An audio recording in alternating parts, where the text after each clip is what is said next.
एक आकस्मिक निर्णय। नैना देवी में चाहे जो भी ऐब हो, एक विषय में उनकी किस्मत बड़ी अच्छी थी। उन्होंने बहू बड़ी कमाल की पाई थी।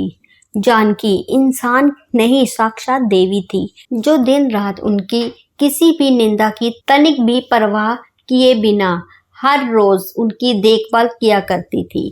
कितने वर्ष हो गए थे, वह तो मायके तक नहीं जा पाई थी। मोहल्ले की सारी औरतें जानकी की प्रशंसा करते नहीं थकती थी और मन ही मन नैना देवी के बहुभाग्य पर जला भी करती थी। कल सुबह सुबह खबर मिली कि चौधरी बिल्ला वाली नैना देवी का स्वर्गवास हो गया। यह दुखद समाचार तुरंत आग की तरह मोहल्ले भर में फैल गई। इलाके के लोग भी अब आनन फानन में उनके घर सांत्वना देने के लिए पहुंच गए। चौधरी बिल्ला में एक अच्छी खासी भीड़ इकट्ठी हो गई थी। काफी वर्षों से बिस्तर पर पड़ी रहने वाली नैना देवी की निर्बल और अपाहिज काया को अंततः मुक्ति मिल गई। यह समाचार दुखद होते हुए भी थोड़ा संतोषजनक अवश्य था, परंतु उससे भी बड़ी बात यह थी कि उनकी कड़वी जुबान जो मोहल्ले में किसी को भी ना बख्शती थी, जिससे हर कोई इंसान परेशान था, उससे छुटकारा मिल गया। नैना देवी ऐसी शख्सियत थी जिनकी हर किसी के बारे में राय सदा खराब ही हुआ करती थी। मान लीजिए कि मोहल्ले में कोई नई दुल्हन ने कदम रखा, नैना देवी उसको जानती तक नहीं, इसलिए उससे उनकी दुश्मनी होने की जरा भी संभावना नहीं। फिर भी वे उसकी निंदा जरूर करेगी।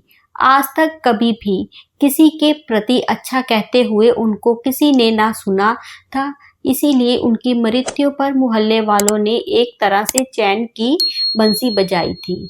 यूं तो मृत्यु ऐसी दुखद स्थिति होती है कि लोग दुश्मनी भूलकर भी सगे संबंधी को सांत्वना देने पहुंच जाया करते हैं। इसीलिए मोहल्ले वालों ने कल से चौधरी बिल्ला के सामने बड़ी तादाद में मेला सा जमावड़ा डाल दिया था। महेश और जानकी सुबह से ही मेहमानों की देखभाल में जुटे हुए थे। महेश तो मर्द था, इसीलिए खुलकर मात्र शोक प्रकट नहीं कर पा रहा था, परंतु जानकी को थोड़ी थोड़ी देर में गंगा यमुना बहाते देख पड़ोसी ने आपस में यह चर्चा करने लगी, देखो जानकी कैसे फूट फूट कर रो रही है। एक पड़ोसन बोली, ऐसी सास के लिए भी इतना शोक, सचमुच जानकी देवी है। दूसरी ने कहा, नैना जी ने जरूर पिछले जन्म में कोई पुण्य किया था जो उन्हें ऐसी बहू मिली। और एक मेरी बहू है, वह तो इस इंतजार में बैठी है कि मैं कब अपनी आंखें बंद करूं, उसका तब जो जी में आए वह कर पाएगी, कोई रोक टोक करने वाली ना होगी। तीसरी ने कहा, इन सब कानाफूसियों से दूर जानकी का हाल कुछ अलग ही था। वह अपने आप से नजरें नहीं मिला पा रही थी। अपने एक आकस्मिक निर्णय पर उसे बड़ा रंज हो रहा था। सोच रही थी कि उसे उस दिन अचानक इतना क्रोध क्यों आ गया था। वह अपना संतुलन ही खो बैठी थी और तकिए से सास का मुंह दबा दिया था।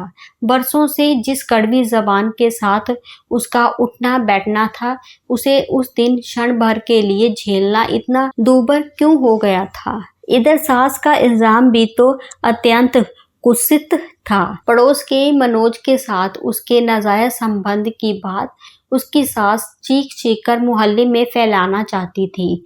क्या वह ऐसा होने दे सकती थी? धन्यवाद।